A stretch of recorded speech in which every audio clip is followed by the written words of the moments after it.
Hi everyone, I'm Hannah. Welcome to my channel. If you're new here, this vlog is part of a project I'm doing this year called the Allotment Year, and I'm gonna update you once a week on what I get up to and what having an allotment throughout the year entails. Today it's Sunday and it's very grey.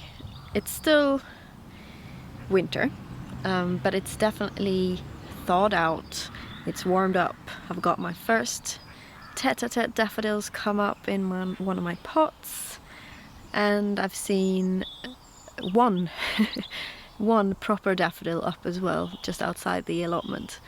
So spring is definitely in the air, and today, walking the dog, I have actually noticed a few bees buzzing around.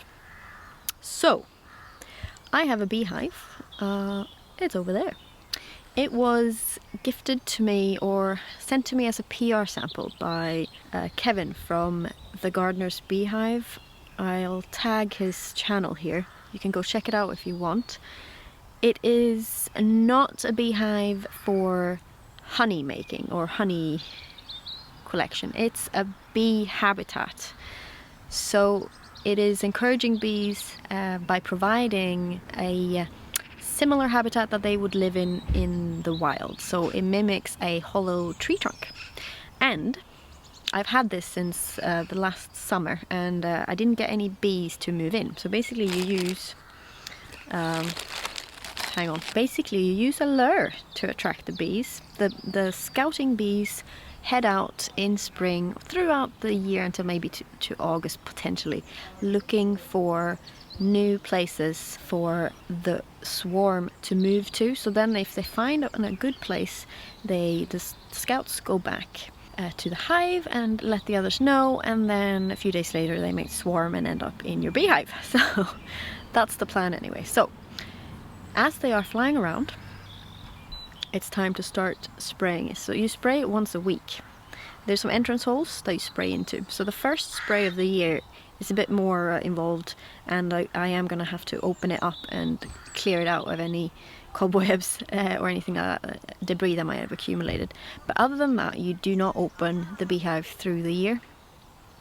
If bees move in, they will seal the lid in place, and yeah, it's not an inspection type hive. You can inspect it if you need to, looking for pests and whatnot, but it's not one of those hives where you just lift off the lid and get the honey out, basically. So you can add a honey box on the side of it, but the whole idea of having this beehive is that you have a place that is safe enough for the bees to collect their honey and then to live off that through the winter, which is the reason why they collect the honey in the first place. It's not to provide us with it. You can add an extra little box on the outside that they will start filling up when the main compartment is full. But that's obviously a later issue, and I might look into doing that if I ever get bees moving in. You can also purchase bees and move them into your beehive, of course, if you want to do that, if you're desperate for bees. But I'm waiting to give it a go this year again and see if I can get some wild bees to move in. So we had a swarm on the plot last year in May. Decided to set up house underneath an upturned chunk of couch grass that had landed on the fence of my plot neighbors. So it's like, it looks really funny. It's got the swarm hanging onto the root side of this chunk of grass, and it's got like grass coming out of the top of it. So it looks like a weird colored strawberry. I'll insert the footage. It's really funny looking. And at the time there was someone immediately called. So we saw it in the morning. No, in the evening, late evening. We were out walking the dog and we saw it, and then found out that one of our neighbors had called a local beekeeper to come and pick them up. So they were secured immediately. So, but you know, it does happen around here, so it's high potential that I could get bees this year. So it's exciting. So it actually didn't look so bad inside there. There's a squished spider and there was a few flies. When I looked at it in winter, there were what are they called? Earwigs, yes. Earwigs living in it, but they seem to have departed. But they're good companions to bees actually, so that's not a problem. But it doesn't look like I need to do much clearing up. There was a tiny bit of spiderweb, but that's it. So what I'll do is I'll spray the lid and then put it in place, and then I won't touch that for the year. And then I'll spray each of the entrance holes with the lure as well, and then I'll spray the air around the hive as well. And that's you only do that when you set the beehive up. After that, you only spray one of the holes once a week from March until August. So that's fairly simple actually, but that's one job done. So it's positioned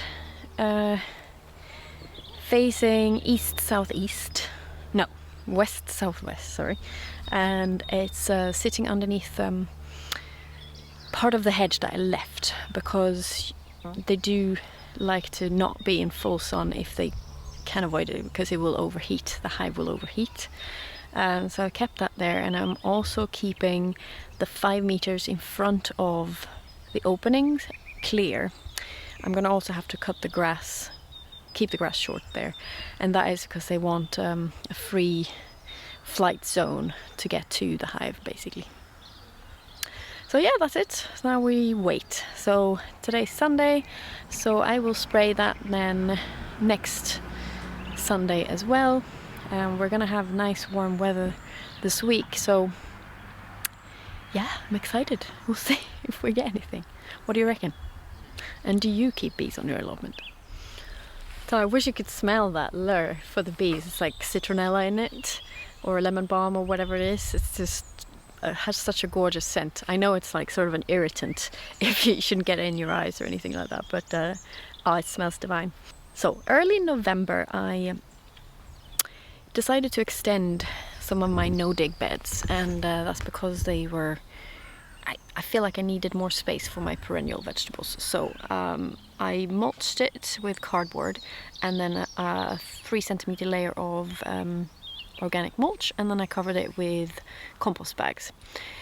And that's now been sitting like that since then. So what's that? So that's 4 months, sorta, and I thought we'd check on progress.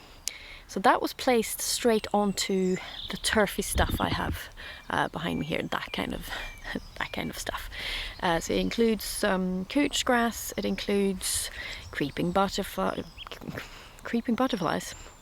That's a bit scary. No, creeping buttercup, bindweed, and all your typical pasture weeds, basically. And yeah, we can check on what's happening, how the breakdown process is going, I thought. So let's swing you around.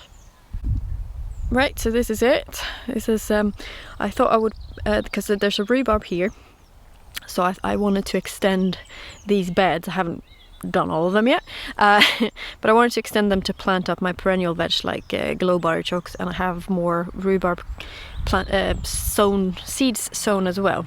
And I also actually have another rhubarb crown way over there by the greenhouse, which I might have to dig up. I mean, it's never really done well. I just found it sort of growing in the grass. But basically, we'll lift here. Oh, and we'll see what's going on. So the weeds haven't started growing through this mulch yet, but we have some slug action. But this is always going to happen when you use a plastic mulch. They love that stuff. I thought if we just dig down here and see how we're doing. Yeah, so that's what's left of the cardboard, very thin layer, and you can see here underneath there you got the weeds starting to grow back, and they're yellow like this because they haven't seen sunlight. So that's the whole idea with no dig, that you starve the weeds of light, and in that way you kill them off. So you see why the 3 layers are important. So the cardboard does the first job of holding them back. Once that's rotted down, and in the process feeding the soil organisms, they then get access to this mulch, and the weeds will grow through it, but because you have the plastic on top, they won't get sunlight and they will slowly die, breaking down, and also then feeding the soil life. So that is the whole point of no-dig. That instead of reducing the number of weeds by digging everything out, disturbing the soil, disturbing the microflora and the microorganisms in the soil, you instead get rid of the weeds by starving them and enriching your soil at the same time. Right, now I have moved to the messy area at the back of the greenhouse where I keep all the crap, basically. And I have a confession to make. So I tried to make a soil factory for my bokashi in this Dalek, compost Dalek. So I have a rat problem on my allotment. A lot of allotments have that. But contrary to what I've read on the internet, they seem to love the bokashi, which is really annoying. Supposedly the fermentation should put them off, but I guess it's been a harsher winter maybe than normal, and they've really gone to town. And basically I tried to make it rat proof, the Dalek, by spanning a very tight chicken wire over the bottom of it and stapling it in place.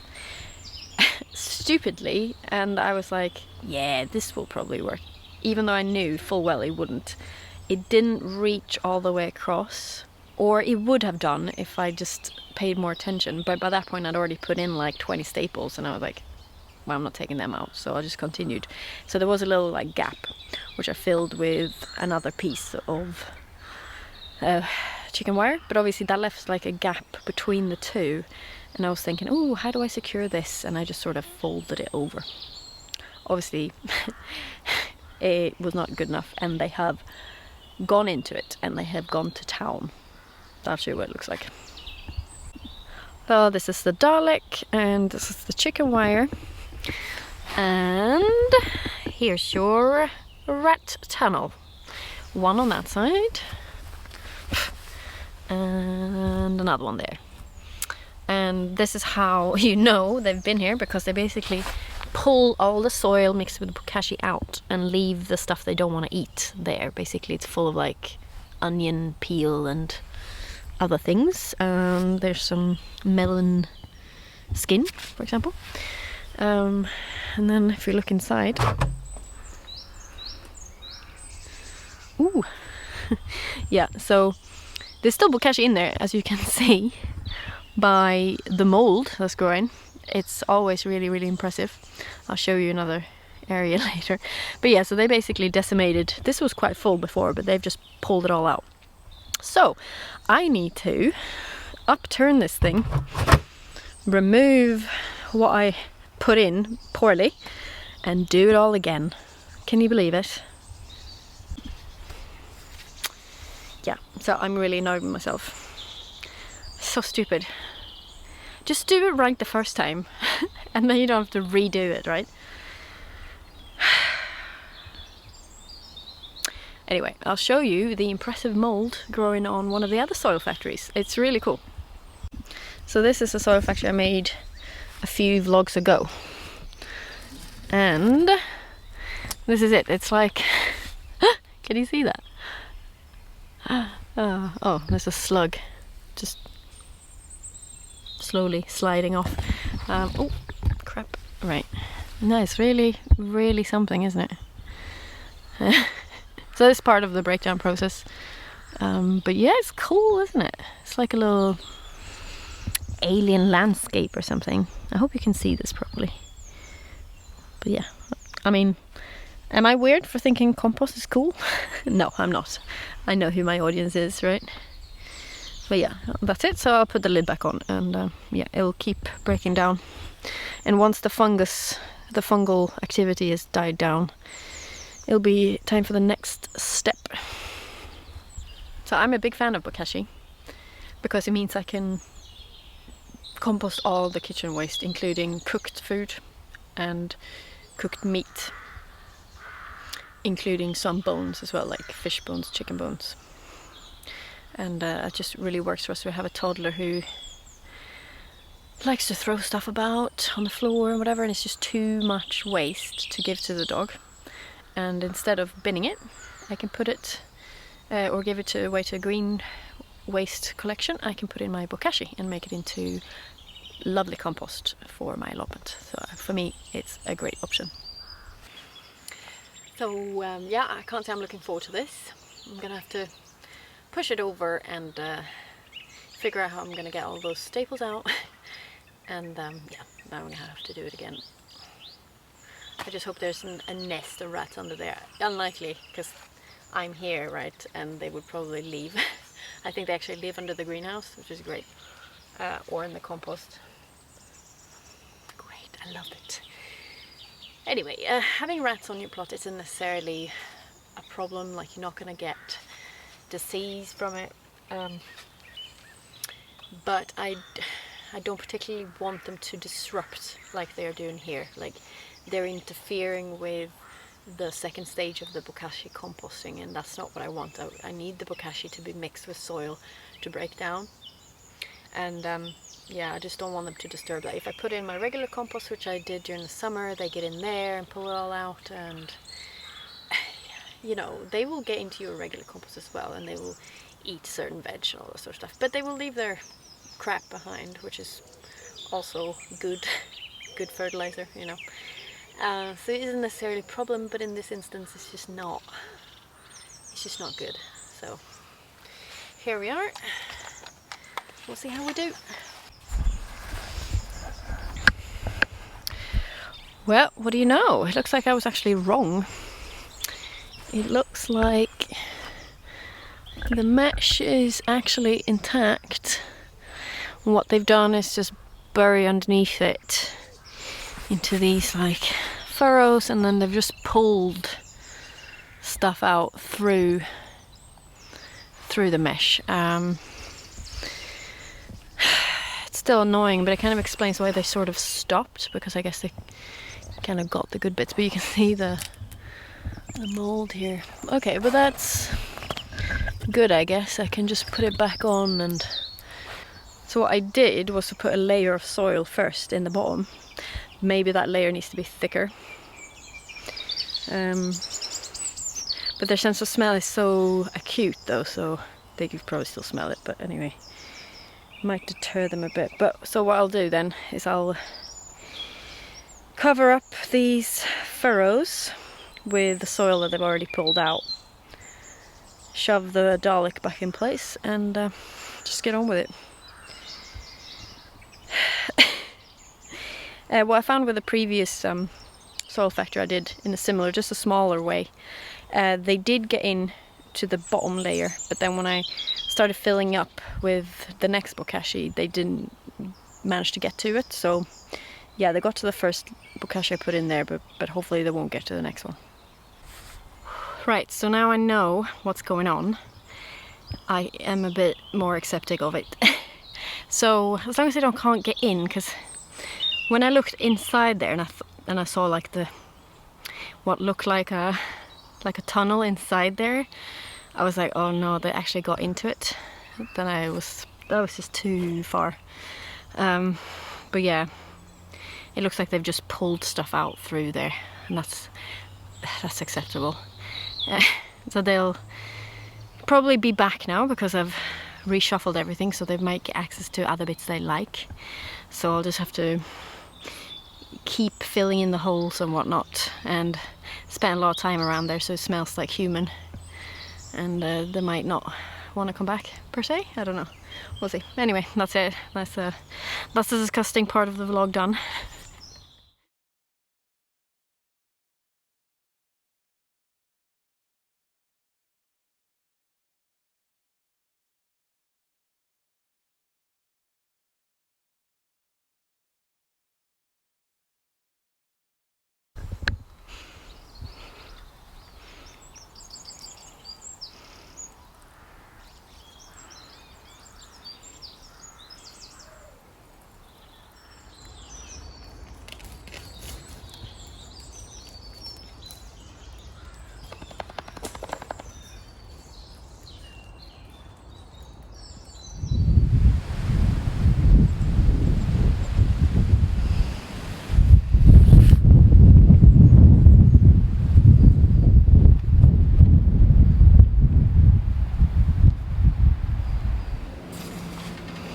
Hi again, it's Tuesday. It's so sunny today, but so cold in the wind. It's like, yeah, definitely still winter. And I didn't manage to sow my carrots yesterday, so that's on the to-do list today. Hopefully the camera won't blow over while filming. Everything will definitely be a voiceover today because I'm not even sure you can hear me right now. Right, better get into it. And what else am I doing? Yes, I'm doing some mulching, hopefully. Finally getting the last 2 paths done. I think I have enough cardboard. And then I need to start mapping out. The grass has been creeping into the beds and stealing back space, and it's quite noticeable. So I need to mulch around the whole large bed area and reclaim the land, so to speak. So I need to map that out and see how far I get. And yeah, I mean, my whole plot's just basically going to be covered in cardboard and plastic. I'm so excited. And yeah, hopefully as well my partner will help me start building the... God, it's windy. Building the greenhouse, but we'll see. It might be just a little bit too windy today. We'll see how we get on. But yeah, that's today's plan.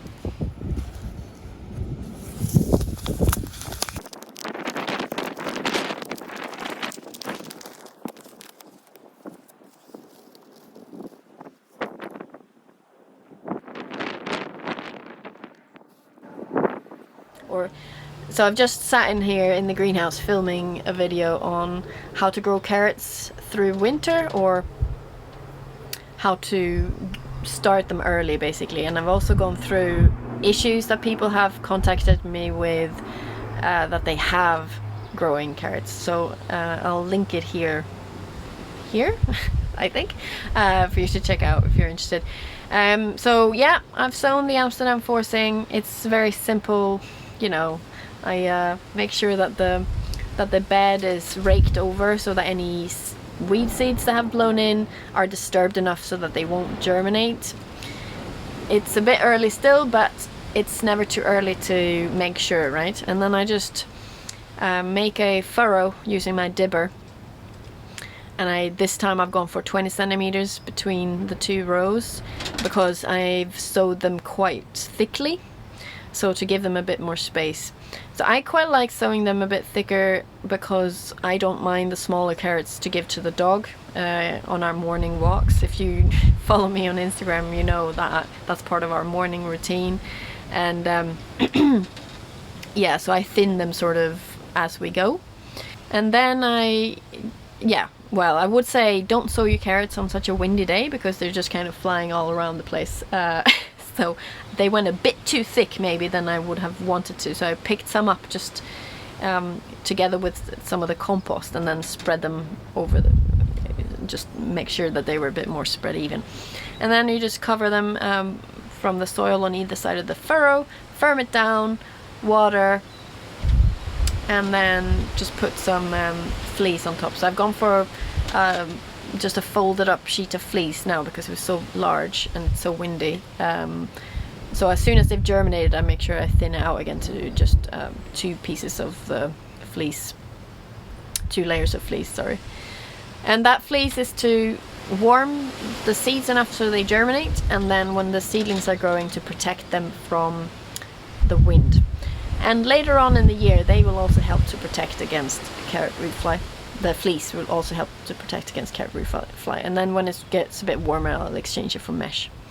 But yeah, basically that's it. And yeah, I'm gonna go inside and have lunch, and then we'll see how much I can manage in the afternoon.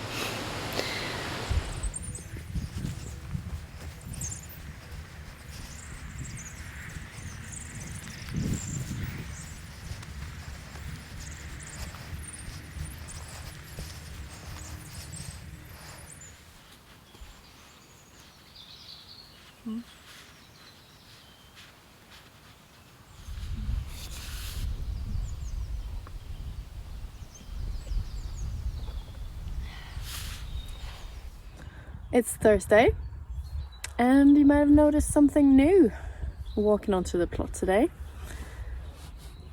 I did manage to rope in my partner to help me put up the piece of structure for the greenhouse. So it's not complete because we're missing some nuts and bolts, but they should arrive today. So maybe if I get enough time before dark, I can do that.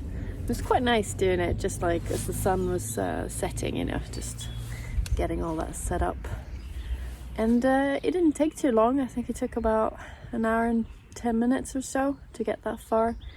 But I think that's because it's the second one we've done. And this time around we learned that when you take it down, keep as many pieces together as possible. You can kind of loosen them so they fold up for the car ride, but try to leave the nuts and bolts where they were sitting so you know where to attach things. And then the cross beams and everything like that, if you leave them attached at one end, it's just easier to figure out what's what. When you buy a secondhand greenhouse, you usually don't get the instruction manuals that go with it.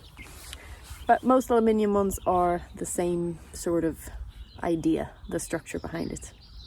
So it's very simple. Then the next step will be to get the glass in place. So I don't think I'm gonna be fixing any of the glass that I have. So I'm thinking of replacing the broken glass that broke in the car from not loading them properly. That's my own fault. And some were already broken before when we bought it. But yeah, I'm thinking of replacing them with polycarbonate instead. I wouldn't want to have the whole greenhouse with polycarbonate because it is light, and that means that it becomes much more likely to get caught in the wind and destroyed. If it's glass, the whole thing is super heavy and it won't budge unless someone, you know, knocks into it or whatever. It's very unlikely that wind will do the damage. But I'm thinking a few panes of polycarbonate, that won't be a problem, I hope. Anyway, we'll see. I might regret that later. If you guys have any experience with this, let me know. But I'm thinking that is probably better. It's easier to get hold of, and yeah, it's just a little bit scary with glass, isn't it? Oh, it's such a nice day. Such a nice day. It really feels like spring, but it's very likely to be cold again in March, isn't it? So don't get too hasty with your seeds. I had my allotment helper here yesterday as well, and we just did some mulching of one of the paths. So I still have one more path to do there on this big section. And then there's actually even more to do, I've realized, because of the creeping grass that's coming around it. So I'm gonna have to mark out how much I want to mulch, and then slowly but surely get enough cardboard to do it all. I mean, yeah, it's a big area. I don't have to do it all at one go, I guess, but I want to at least mark it out so I know where the goalposts are, so to speak. And then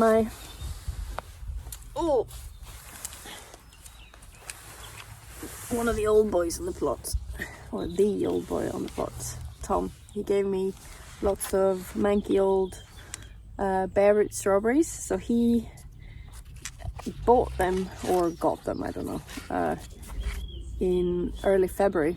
And because the ground was frozen, it was so cold, he's in his 80s, so he didn't get down to the plot to plant them up.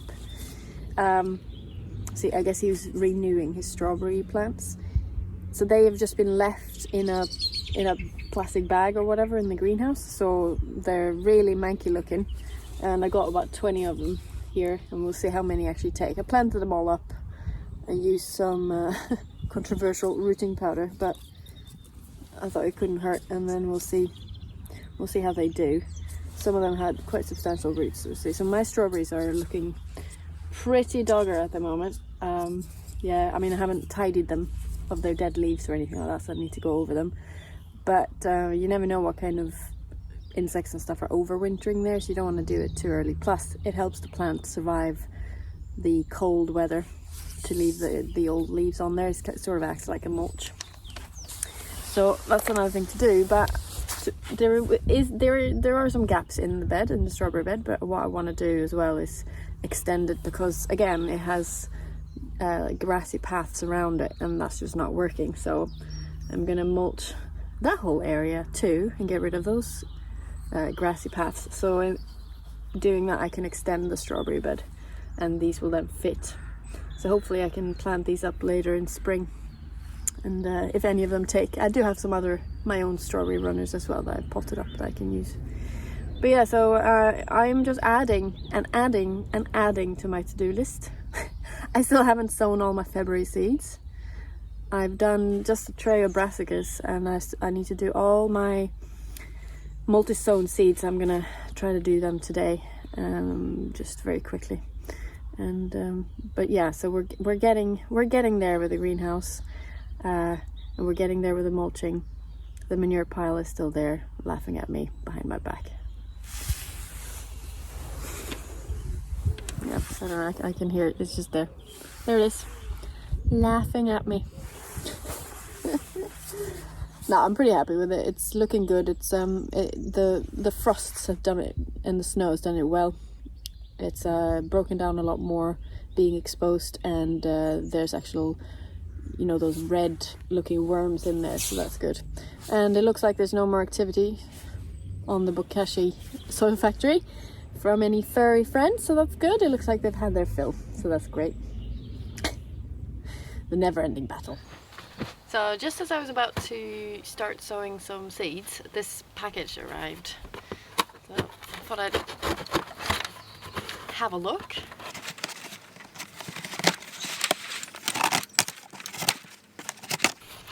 Unboxings are always fun.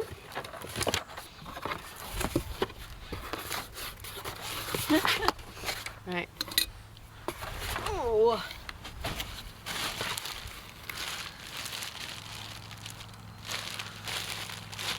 I don't know if you can see what that is, but they're my dahlia tubers. So I had an epiphany in one of my dreams.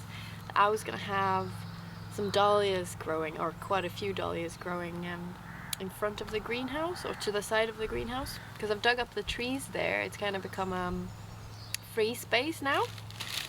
So I was thinking like a glorious dahlia bed. And then you start looking at dahlias and you're like, whoa, just so many colors and they're all glorious.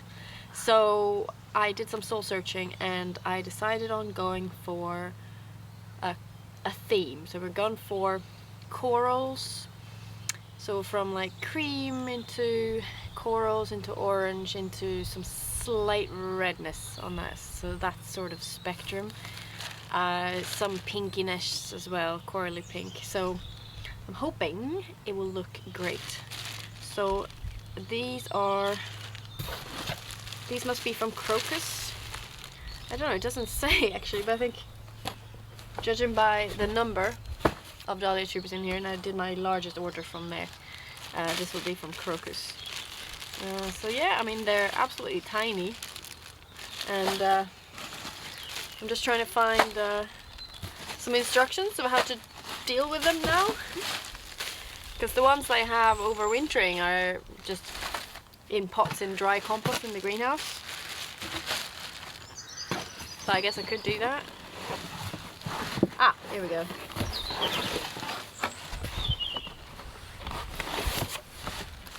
Right.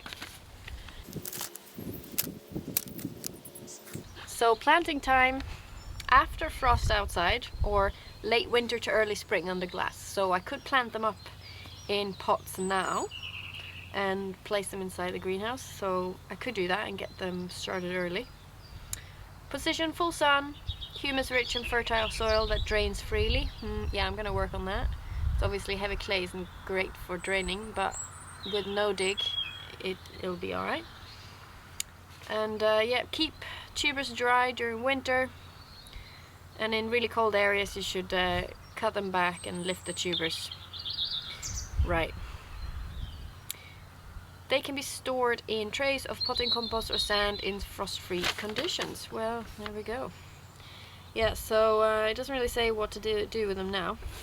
but I'm assuming I can't just leave them in the box. We'll see. They're reasonably nice condition, so I guess that's another job on the to-do list. So I've gone for quite a lot of different ones because I wanted like a marbled effect, and I might have gone a bit over the top, of course, like I always do. So I'm gonna have to sit down and sort them in heights. There are a few different smaller, some taller ones and some mid-size, and some dinner plate ones and whatever. So I want to get that positioning right so that it looks great from both sitting here and walking across up there on the path. So it's a bit of planning to go in, and I haven't even started on the beds yet, so yeah. Great, that's another job. Excellent, I'm so happy. Right, let's get on with the job at hand and sow some seeds, eh? Oh, and I almost forgot, this Sunday will be the last of February, I believe, so a plot tour is due to come out as well on my channel, so keep an eye out for that if you want to know exactly what I've got growing in February on my allotment. But again, yes, I hope this has been entertaining and that you've got some motivation to get out there on the plot and do some of those jobs I need doing. Remember that you can sign up to the Grow Along for Life via my website. The link's in the description down below, and we can grow some veg together this year. We're almost coming up to the March newsletter going out this weekend, so yeah, sign up before Sunday evening and you'll get that straight in your inbox. If you're still watching, thank you very much. I'm glad you made it. Please consider subscribing, because it all really helps. And with that, I'm gonna leave you for this week. I hope you have a great weekend. Get out there, do some gardening jobs, and why don't sow some seeds? That's what I'm gonna do now. So, bye bye.